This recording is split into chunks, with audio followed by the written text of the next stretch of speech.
back with the Seth and Jack show at our new time, our Friday night hangout time. Very cool time to be on the air. I think this is how the cool kids do it, Jack. How would we know? You know what? That's a valid point. It is. So what I'm going to do is I'm going to grab the YouTube link, and I am going to see if I can't get the broadcastable link from that. And how would we know? How would we know? You know what? There we go. I got it. So I can put that on the show, and we'll be I'll put that in the chat window, and we'll be ready to go. Hello, whoever this is. Somebody says, "Hello, boys." Oh, hello, boys. That's got to be user. You know, of course, who that is. That could be Patrick. No, hello, boys would be a woman. And maybe Martha. Martha, you bet. Maybe Martha. Good what Shabbat? Good oh yeah, good Shabbos. And good Shabbos to you, Jeff. Good Shabbos. Oh. Good Shabbos, Jack. It's past sundown on Friday night. It was that Jeff commenting on the show? It was. Because I saw those 4 prop guys in LA that got hurt in that explosion, and I didn't know Jeff was still working. Uh-oh. That's no good. No, and in fact, it wasn't on the set. Okay. Yeah. So the news media played it up as an on-set explosion, which it wasn't. Oh. And 4 prop guys got hurt. Like badly hurt? A couple of them burned, 2nd, 3rd degree burns. Isn't it the stunt people that are supposed to get hurt? Prop guys are the stunt people.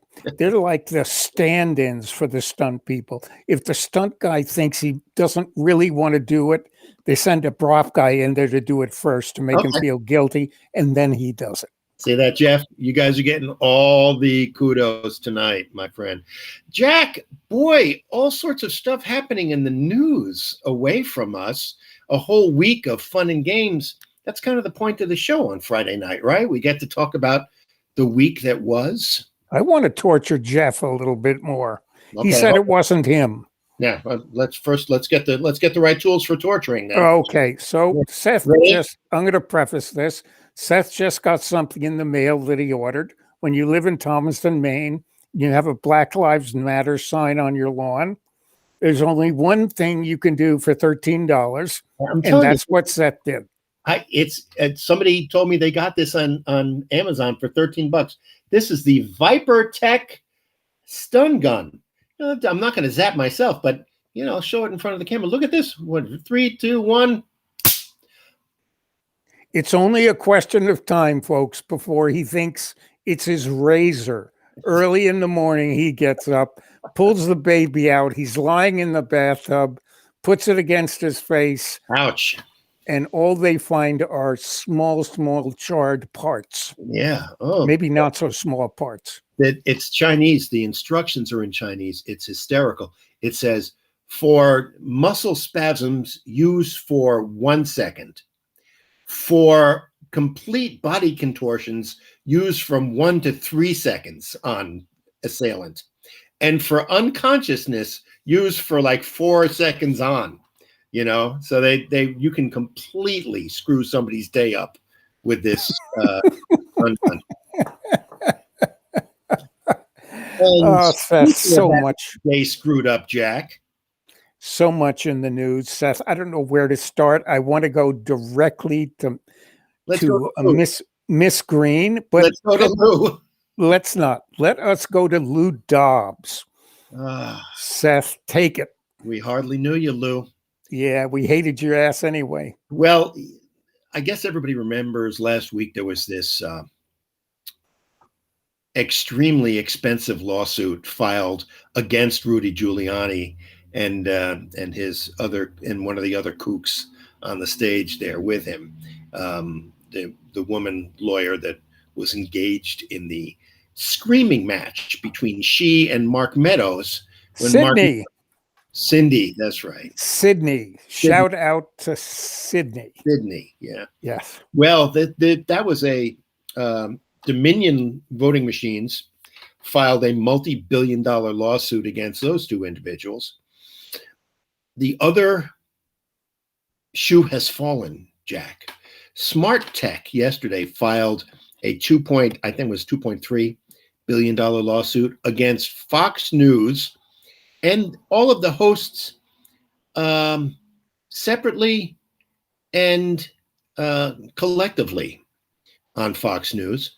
Lou Dobbs, Maria Bartiromo, Judge Jeanine Pirro, and the Smart Tech lawsuit is for billions of dollars, and it's got teeth because it's defamation 101. I mean, how much more simple can you make the idea that you're besmirching a company with zero proof or evidence, knowingly doing so? I mean, it's a definition of libel, and it's slanderous. And so, wonderful news. Today, Fox News has canceled Lou Dobbs. Look who's doing cancel culture, Jack. I just happened to land on it, Seth.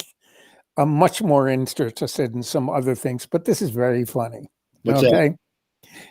Okay, so apparently, I think that's wonderful. So Lou Dobbs they cancel his show, right? Lou Dobbs is canceled on that show, and he's canceled on our screen. That fucker is gone. Yeah, great. So it seems like everybody is in for not giving intelligence briefings to the big stupid. And not surprisingly, knowing he's a Russian agent, why would you do that? Yeah, there's no reason. And of course, we have a new, just announced yesterday, a new tougher posture against Russia. And let me ask you, is there anything that Biden could do wrong right now? I mean, I feel like he could walk down the middle of Fifth Avenue and shoot somebody and nobody would care. Well, you know who he could shoot, nobody would care. But we're not going to get into that. No, I mean, I want that guy to twist. I don't want him to die. I want Biden to turn around. I was listening to NPR today. There are 10,000 protesters, Navalny followers, who are in jail in Russia. And when you're talking about in jail, that's not like when we say in jail here. We're talking about tuberculosis city, no heat in the winter, freezing your asses off, no toilets, and not getting fed. And what they're trying to do is they're trying to make it so awful for these people, 10,000 of them, that they will go out and say, don't ever demonstrate, because when the way they're going to treat you when you're arrested is intolerable. It's not working. Yeah. Well, so my vote is that Biden's first thing on the agenda is to sanction Russia's ass off. Now, I don't know where the Magnitsky sanctions are at this point, because Mitch tried to overturn them for years. Yeah. And I don't know where they are, but I think literally it's time for America to grab every ruble that is in American banks and permanently grab it and help pay for the pandemic. I think, we have a distorted idea of what Russia's economic role is on the world stage. They have an economy roughly somewhere between the size of the state of California and the state of New York. So it's not even that. I think it's the size of Denmark. California has one of the biggest economies in the world. So. Right. But the state of New York the state of New York has a substantial economy too. It used to, yeah. And it's between the two. Yeah. So, Russia, these sanctions hurt Russia. And you know what else hurts Russia? Russia's in a tremendous, it's almost like we're leaving chips on the table. Russia requires $55 a barrel oil And, not only is oil depressed because of COVID, I don't think crude oil is ever coming back. Neither, by the way, do the people in the petroleum industry. That's exactly right. They are getting on board. And I think Rachel Maddow mentioned the other day that all of the shitty environmental laws that the petroleum lobby has lobbied for over the years, they are in serious decline, and they're not throwing money around Congress anymore. And that's why we're getting all of these new legislation and executive orders from the Biden administration that would have never flown, with a robust petroleum lobby throwing money around. Russia needs a extremely robust barrel of oil to be able to afford to be the country that they want to be. And then Jeff says Biden is already trying to wean us off big oil. Yeah, this is a demand side issue. This is not a supply side issue, because electric cars have become much more of a viable form of transportation. Natural gas has displaced a lot of the petroleum complex of products. Natural gas has replaced a lot of coal in the world of electrical generation, etc. Okay, Seth. So we're talking about Russia here. Now, the best way to depress their economy is to depress the price of oil. And we used to be able to do that with the help of Saudi Arabia. Yep. That help is not going to be coming now because of Biden's aversion to the war in Yemen. Right. But that's not a problem for us as much as it used to be, because we have become much more adept at extracting the oil that we have here. So the United States is now technically a net exporter of oil. We make more oil than we use. And so the geopolitical leverage picture got flipped on its head entirely. And now we're in a position where we can say, hey, don't you feel like Putin has overplayed his hand? Like I said, he was going to years ago. Remember I said, watch, the fucking Russians always overplay their hand, because it's always about to fuck you with Putin. He had this asset, that we talked about in American Compromise, the book about how Trump is owned by the Russians. And it feels to me like Putin was incapable of not activating it and getting everything he thought he could out of a president that he owned, not understanding that the political system would swing the other way. And something? What do you have?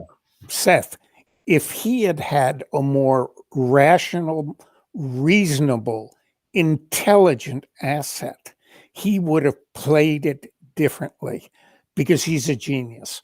It is because he had this unwieldy, bulky, loud, amazingly stupid asset. He could not control him any more than the Republican Party could. No, really. Tell me how you feel about it. Well, do you agree or not? 100%. You said to me the other day that guy who wrote the American Compromise book must have been sitting behind us at Boynton McKay for 4 years. I was like, is this guy saying everything that Jack and I say to each other? Or is it my imagination or what? Jesus. Yeah, because everything that is listed is what we talked about years ago. It really is. And it really is. Except he has proof. Yeah. That's sweet. And so now Putin is in a position where, where the theme of this show is the GOP incompatible with modernity? Is Marjorie Taylor Greene the same? Is Marjorie Taylor Greene the same thing as any other fundamentalist around the world? Is she that much different from ISIS or Al Qaeda? Okay, let us take the Russian peasant.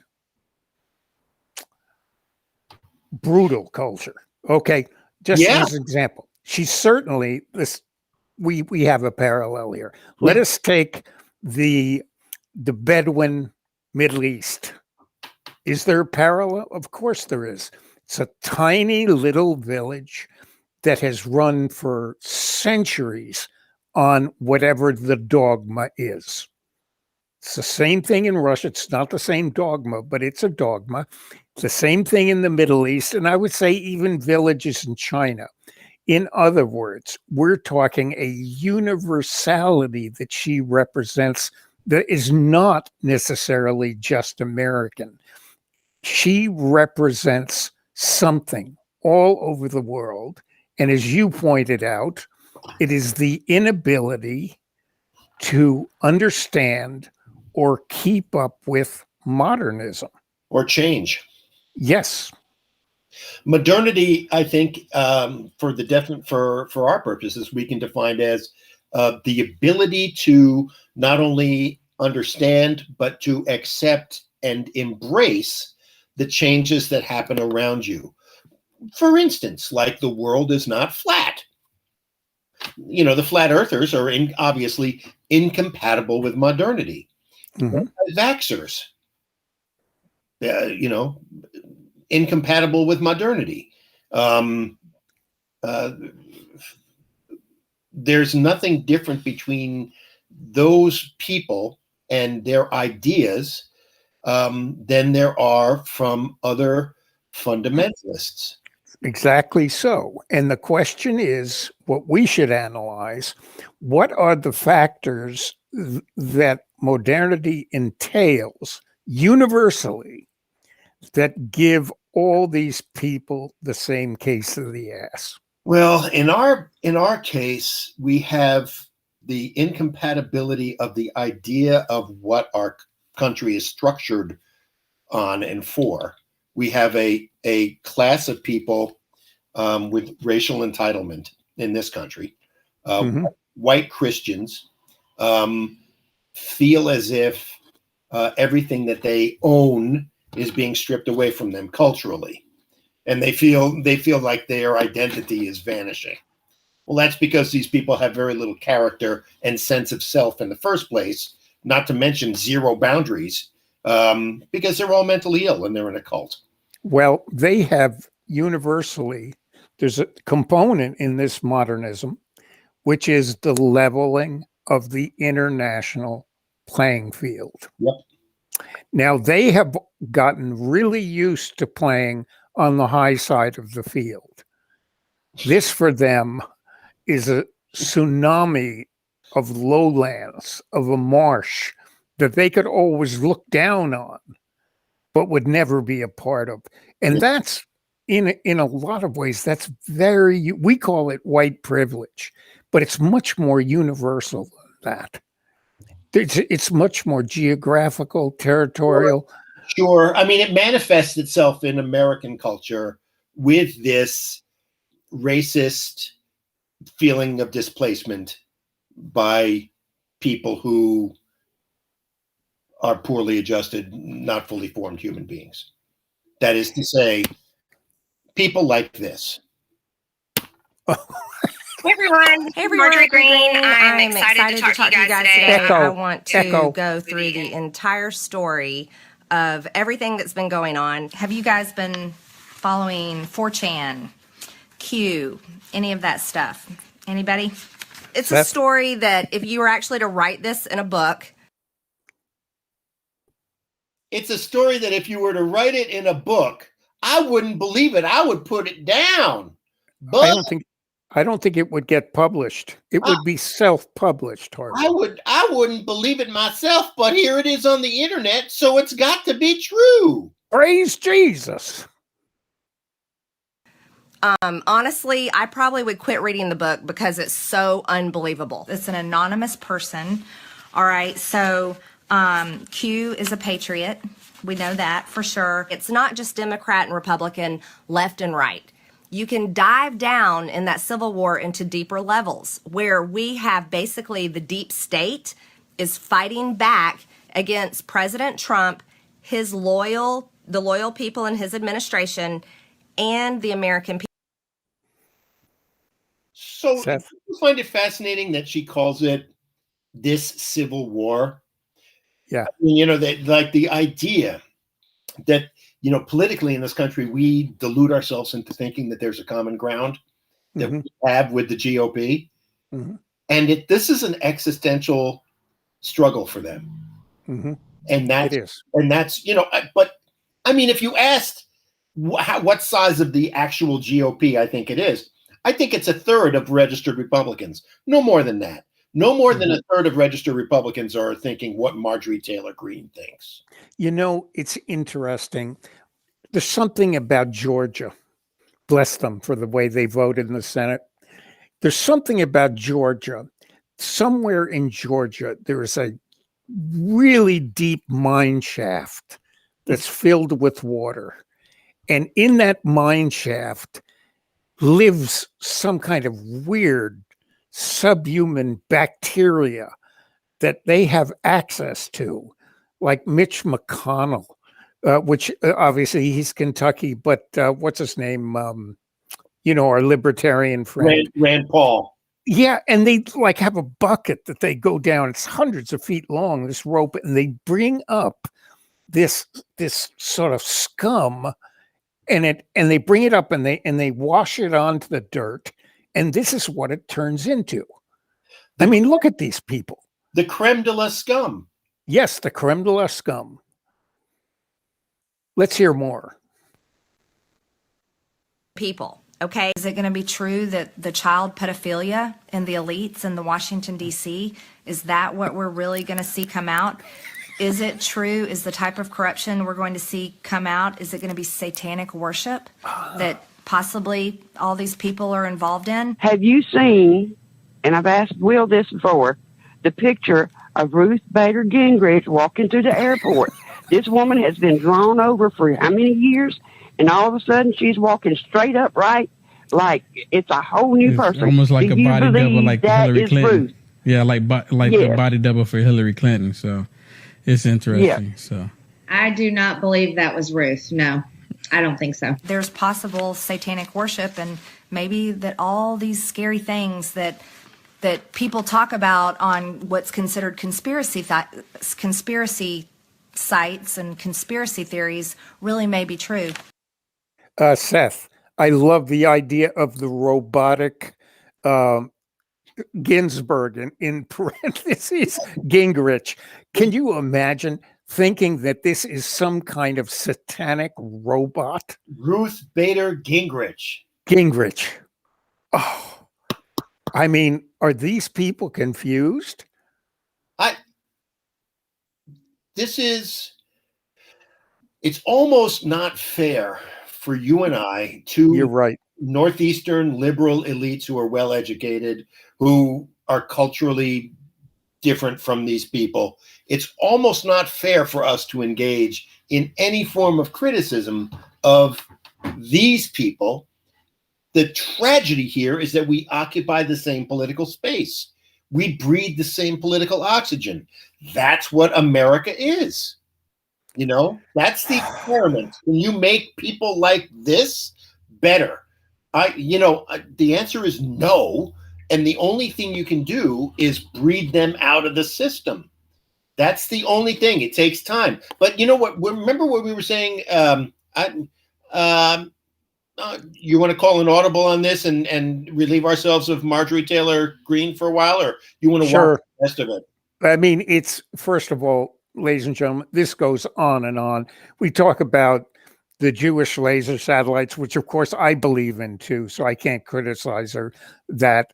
I mean, that's obvious that something is going on there. It's a Rothschild family conspiracy. It's centered in Los Angeles, but run from Wall Street, obviously. Right. Or is why is it that people don't hear themselves when they're talking sometimes? Are you talking about me? No, I'm talking sorry. about her. Oh, yeah. Okay. Why is it that she doesn't hear how crazy what she's saying sounds to the rest of us. Let me answer that, because that's a very important but very simple answer that I can give to this. Please.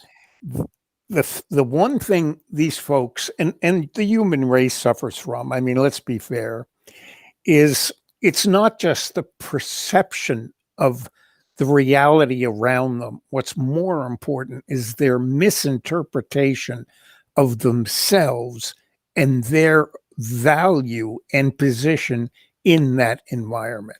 Self-knowledge. That is the big, look at Trump. That is the big illusion. It's not that he's looking at things totally askew. He's looking at himself totally askew in relationship to those things.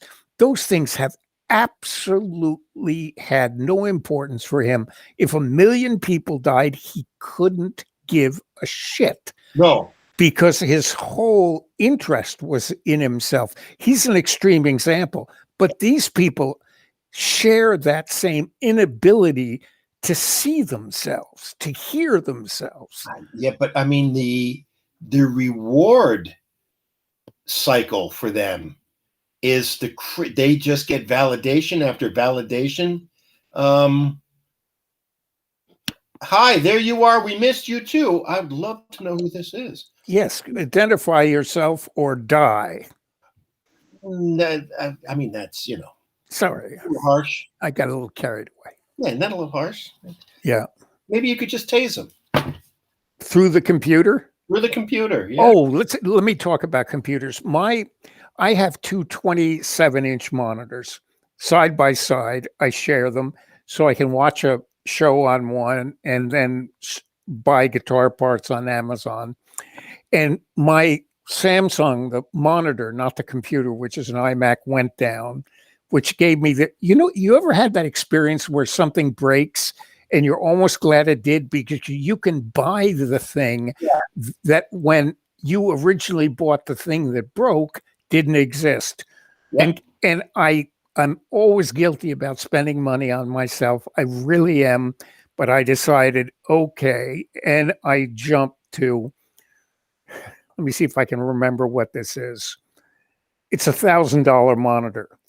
It is a 37-inch curved widescreen monitor. Oh. Holy shit. Wow. And that should come tomorrow. Wow. So I'm talking about, I'm going to have here probably 20, 40, 60 inches of screen. That's a horizontal, and whatever the vertical is going to be. Well, that's almost 5 feet. Yeah. I love computer real estate, Seth. And I wanted to spring that on you because I know you're going to spring that taser on me. No. So I wanted to spring this on you. No, I mean, I still have to come back and get my coffee cup from your house. So Jack, the interesting thing about, I want to get back to Putin overplaying his hand, because I think the interesting thing about that is that he fundamentally underestimated the power of technology and communications, and he runs a authoritarian regime where everybody has a cell phone. Mm-hmm. So I mean, now he's got, I mean, there were hundreds of thousands of protesters out in the street because he arrested Navalny after he tried to kill him, and then the doctor that cured Navalny mysteriously died yesterday. Yeah, at 51 years of age or something. At the ripe old age of 51. Yeah.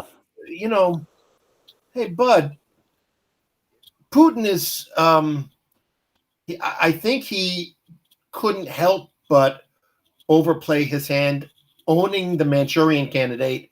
And the thing that he realized after he owned, God bless. Thank you. After ending up owning the Manchurian Candidate, mm-hmm.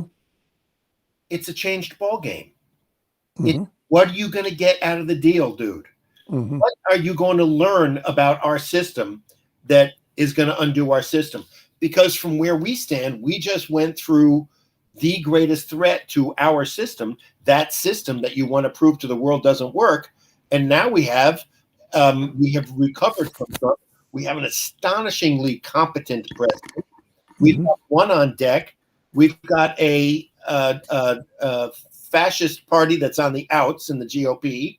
And then it occurred to me that I said this the other day. It very well may be that Putin didn't want to destroy America this whole time. What Putin wanted to destroy was the GOP that he probably blames for the downfall of the Soviet Union. I don't agree, Seth. I a fabulous theory, at least. Yeah, no, I don't agree, because given people like Hillary Clinton, who he hates more than any other human being on earth, okay? He failed. Okay. Failed. To me, I don't think so. I think, I mean, obviously, he wasn't a fan of Republicans or Democrats. It was a question of just not having a captain at the helm for 4 years was a wonderful opportunity for him. What did he gain? Oh, are you kidding? What did Russia? The United States has no more international credibility, Seth. He almost got rid of NATO in Europe. It's still there. It is still there, but it was touch and go for a while on that. But that's my point. My point is there's no lasting damage from what Putin's big play was. And, of course there is. And, okay, share with me. What do you think it is? The lasting damage. Do you think that the rest of the world didn't know who the fascists in America actually were? It's not so much that, Seth. It's that the United States showed themselves as an entity to be unreliable as an ally. And now that's solved. No, not by a long shot. What does that look like? It looks like the fact that they turn towards each other, the European Union, or they turn towards Russia, or they turn towards China. I don't think anybody's turning to Russia. Oh, of course. I think if you start watching and I will say in a couple of years, we'll be able to see what the effect is of this on our allies and enemies. We're already seeing it. I mean, Germany 2 years ago said literally, Merkel came out and said, we're going to have to turn toward Europe instead of the United States. Oh, okay. You think she's going to turn back? I don't know what the benefit to us is for her turning back to us. I think we still get all the same benefits geopolitically that we used to get. I think we're as secure militarily as we were. Our military reach. Oh, by the way, speaking of fundamentalists, Jack, have you noticed that there haven't been very many fundamentalist Islamic attacks recently? Al-Qaeda's a thing of the past. ISIS is in deep decline. And one of the fringe benefits of Trump's anti-globalist attitude is we are extracted from Afghanistan and Iraq, and all of a sudden, it seems like we're not getting attacked anymore. Isn't that it? I wonder if that lasts. If you're not there, you're not going to get attacked. Right. The other thing, they are smart enough, Al-Qaeda is smart enough to know the same lessons that the Democratic Party learned. If your enemy is destroying himself, don't get in the way. Stay out of the way. Yep. So they're smart enough to understand that equation. Yeah.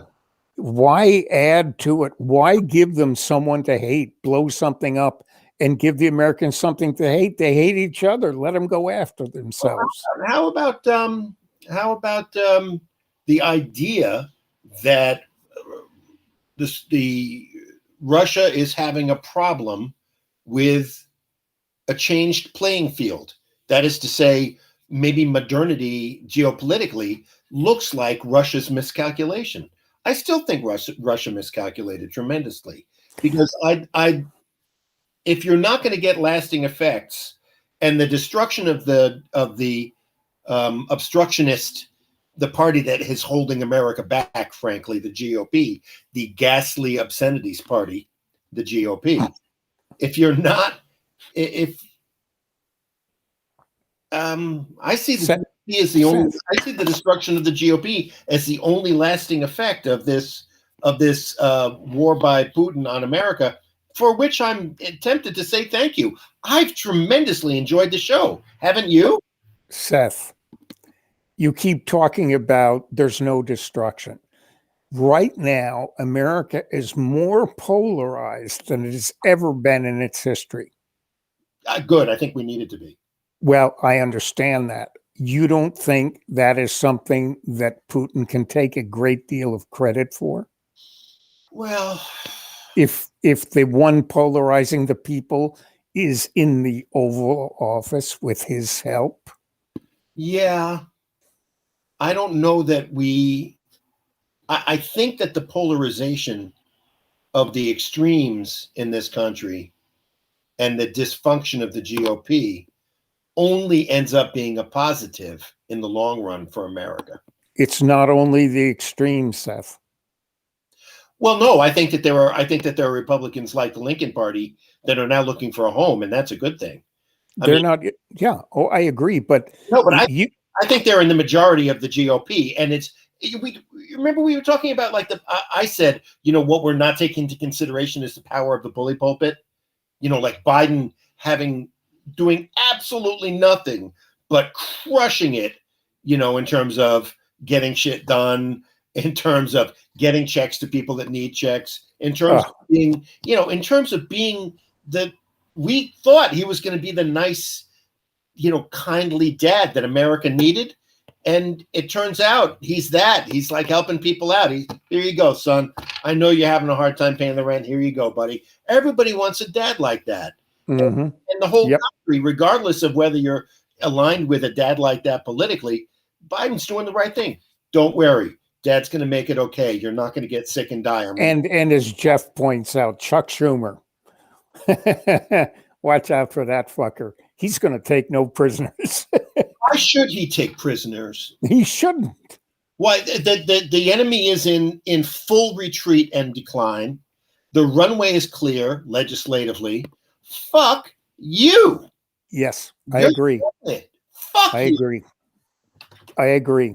Finally, fuck you. I know. I know. And I don't see how the GOP retakes Congress in 2022. I think every voter in the country now perceives the GOP in its current, because they're not going to change.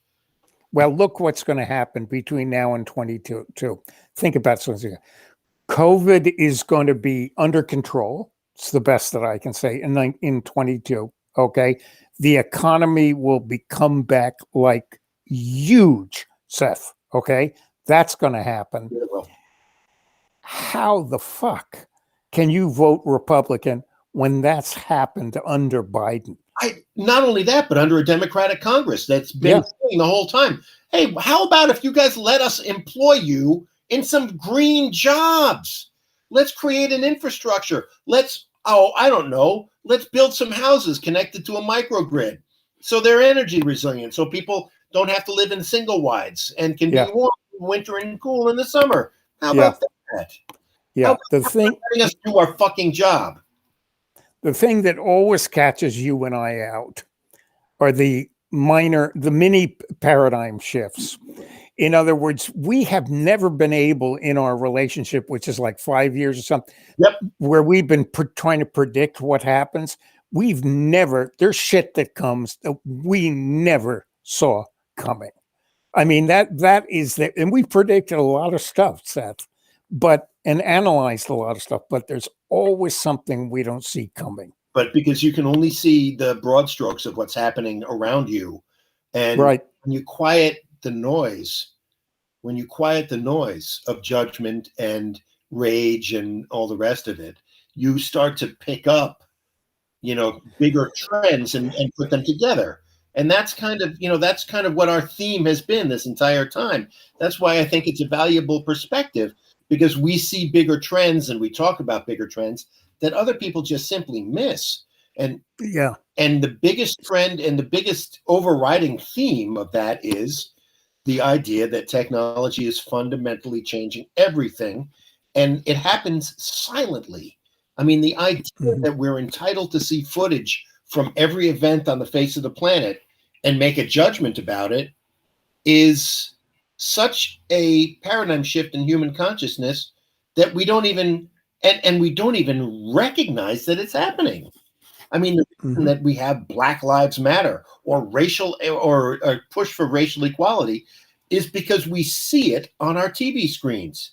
And then we go ahead and we see what utter unrepentant douchebags the other side is. And that's why George is turning blue.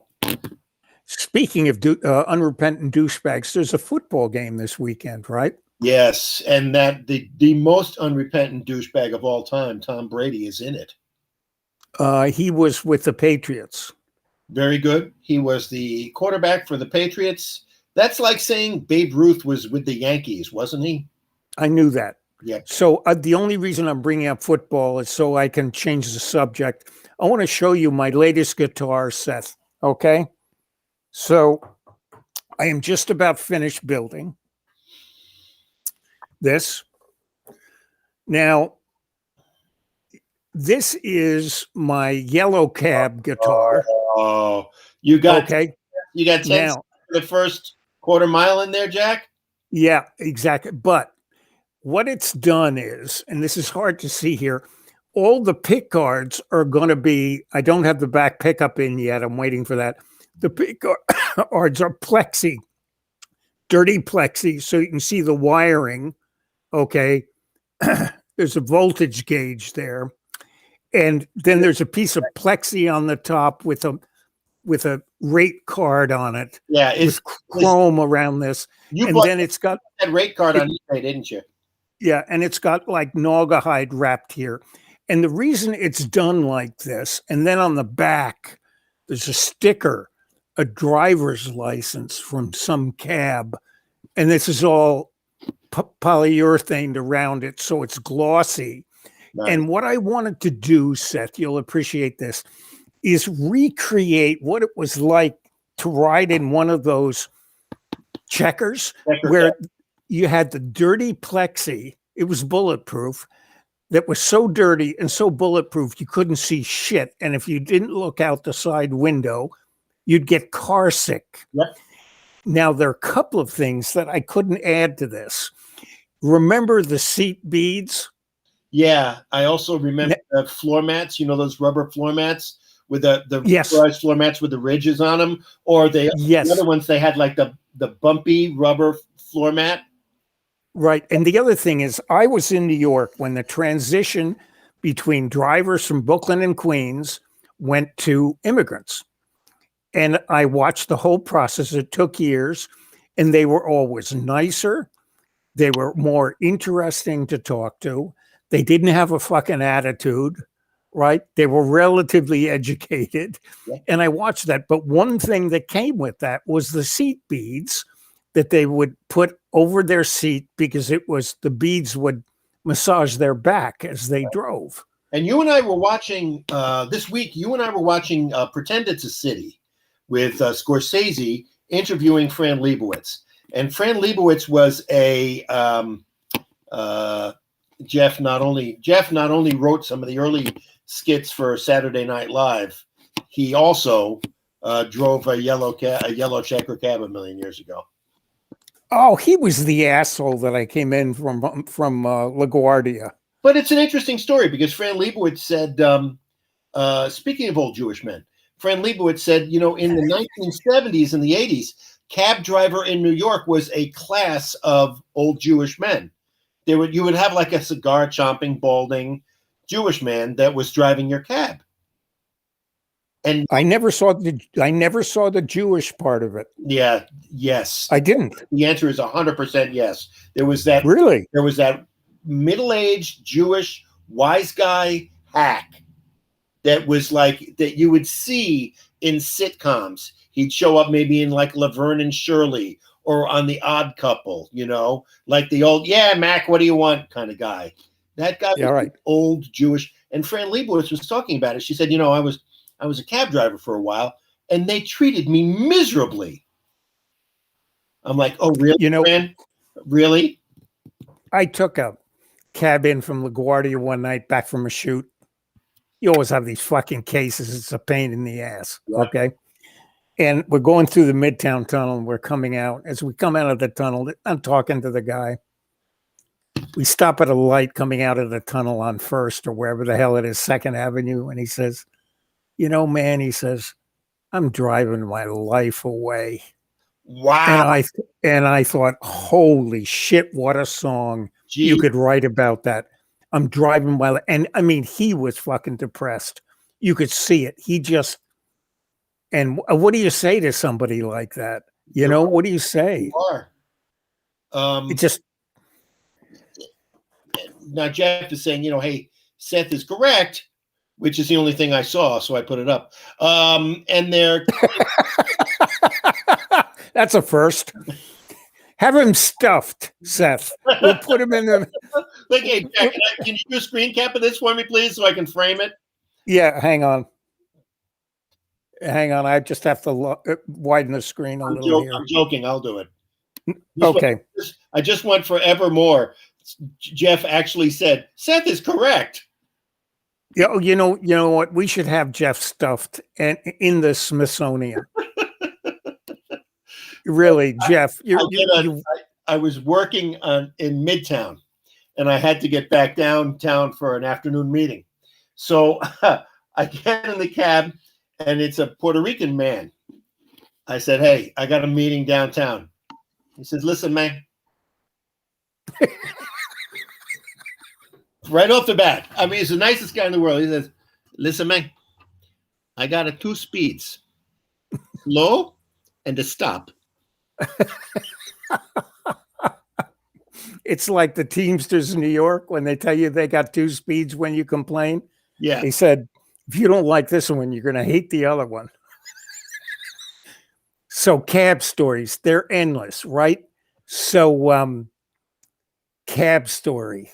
Oh, it's a great one. I've got so many of them, things that happen in cabs. It's crazy. I'm going down after a shoot, maybe on the West Side. I'm going down at night, like 10 or 11, down 11th Avenue. And anybody who lives in New York, down from like 50th something, right down to the Village. Yeah. Anybody who lives in New York knows that after 10 at night, 11th Avenue is fucking Indianapolis.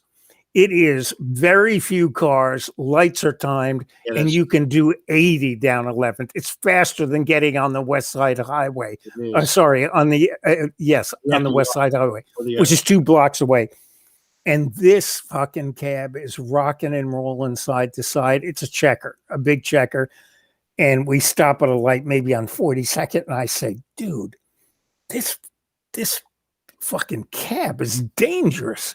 And just as I said that, the whole front of the cab, blam, on the asphalt, the bumpers on, the whole A-frame collapsed when it was standing still. It just went blam. Is that true? And oh yeah, I swear to God, I'm not exaggerating. And I get out and said, dude, I think I'm going to have to flag down another cab. The bumper was literally on the asphalt.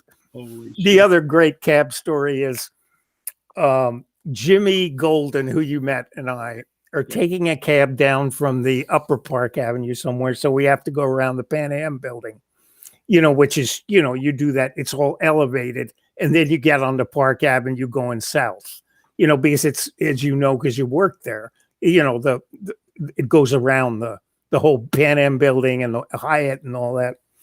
And this guy is some Mideasterner is driving like insane. So we come around the thing, take those S corners down in, stop at 37th Street, 36th Street. And Jimmy leans over through the plexiglass hole. The things are open. And he said, excuse me, if we have an accident and I don't get hurt, you will. I tell you, boy, that took the edge off Guptar, man. He drove perfectly after that. You get hurt, Guptar. You ever hear that Seinfeld routine when he says, I'm in a cab the other day? and I look at the nameplate for the driver, and it's like 5 continents in a row and the symbol for boron.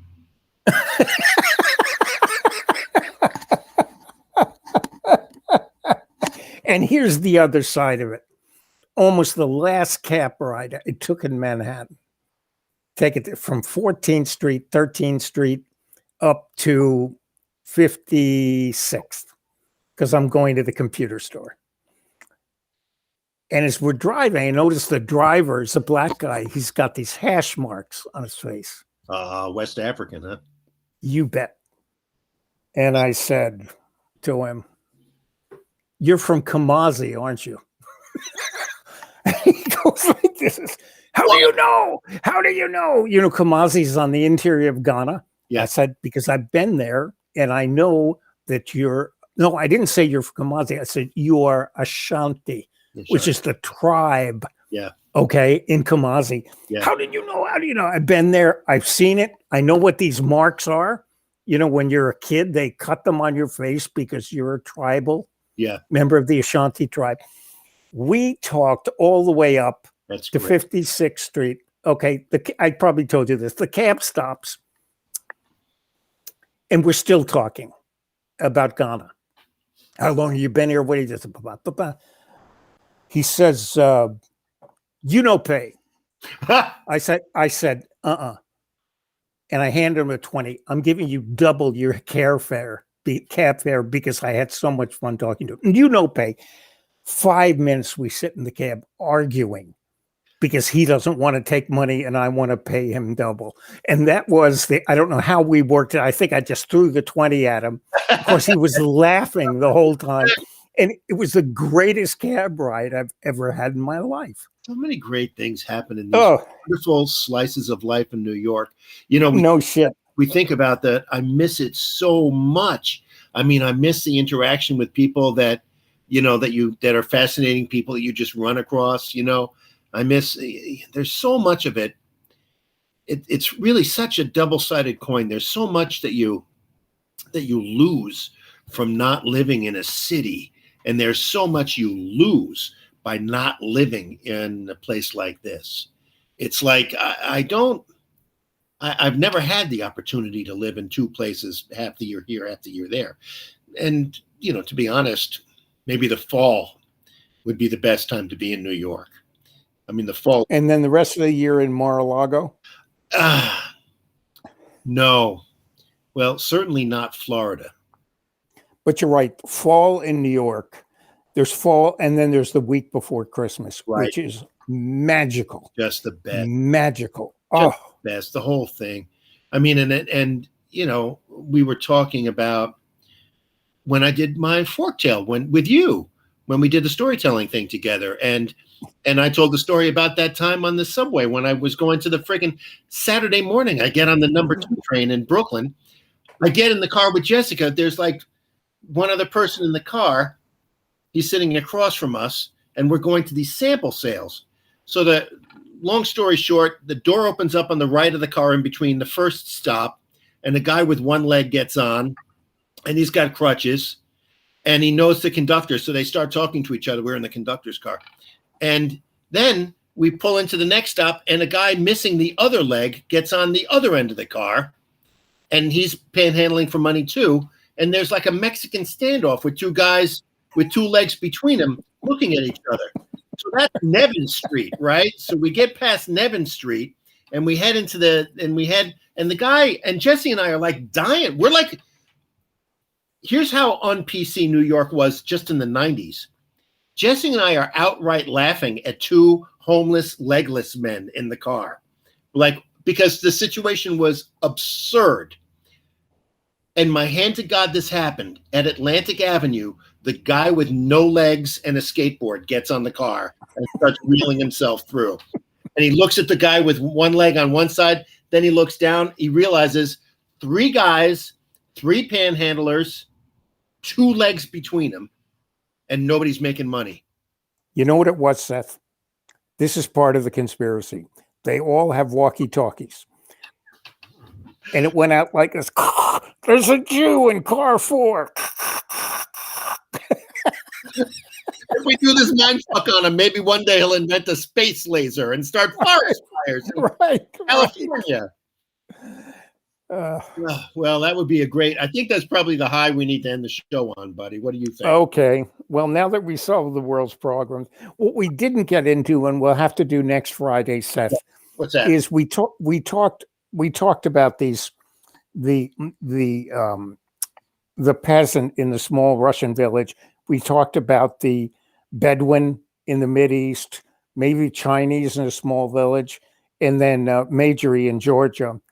And we talked about what they had in common, but we didn't talk about the really big idea is how they are reacting to modernity and change in exactly the same way. Yeah, that's really true. Okay, but we'll get back to that because it's a pretty. You're right. It's like the reactions are. I guess the truth of the matter, or the way we put a pin in it between then and now, is extremists. They have more in common with each other than they do with mainstream adherents of their own culture, right? Or true, for that matter. And somebody asked, "When's the next show?" I guess we'll continue doing Friday night at 8. I mean, what are you going to watch? And by the way, next week with the Senate coming in full on this impeachment is going to be. Whether it's successful or not, it probably won't be, but it's going to be full of great fucking laughs. And particularly, yes. I'm sorry. And testimony. Yes, and I wanted. Already, we know from the briefs what the logic is that the Trump defenders are presenting here, and it's so funny to begin with. Oh. Just the legal, procedural jerk-offs that these people pursue, Seth, is already, and it hasn't even been presented live yet. They are the gift keeps on giving, my man. So there's going to be a lot of great television next week. Just want to remind everybody. Our friend Hillary Snyder that we talked to a few months back. So Hillary says on Facebook, he says, geez, I misspelled education just now. I said, all right, that's the bad news. The good news is I think I can get you work on the Trump legal team. Betsy DeVos's position, is that still open? It is open. No, it's not. It's been taken. Oh, you mean Betsy DeVos's? Oh, you mean her professional position? I'm sorry. Ooh. Ouch. Waiter. That's a beauty. Waiter, check please. All right, buddy. On that note, I will see you. See everybody next week.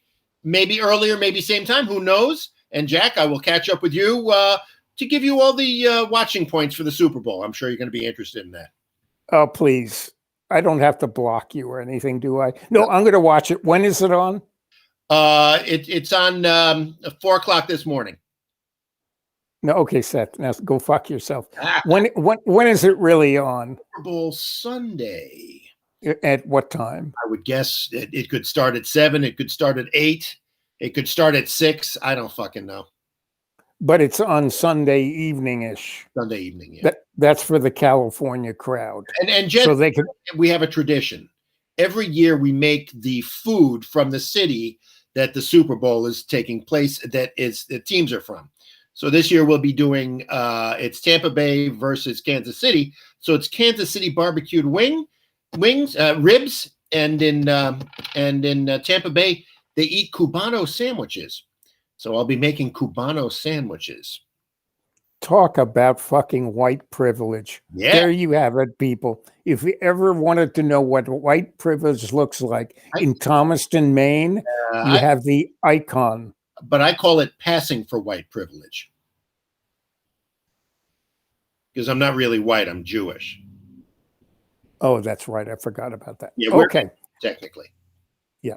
Well, hold the laser. Bill? Sorry, hold on. Moish? 3 degrees right. We'll talk later. Bye, everybody.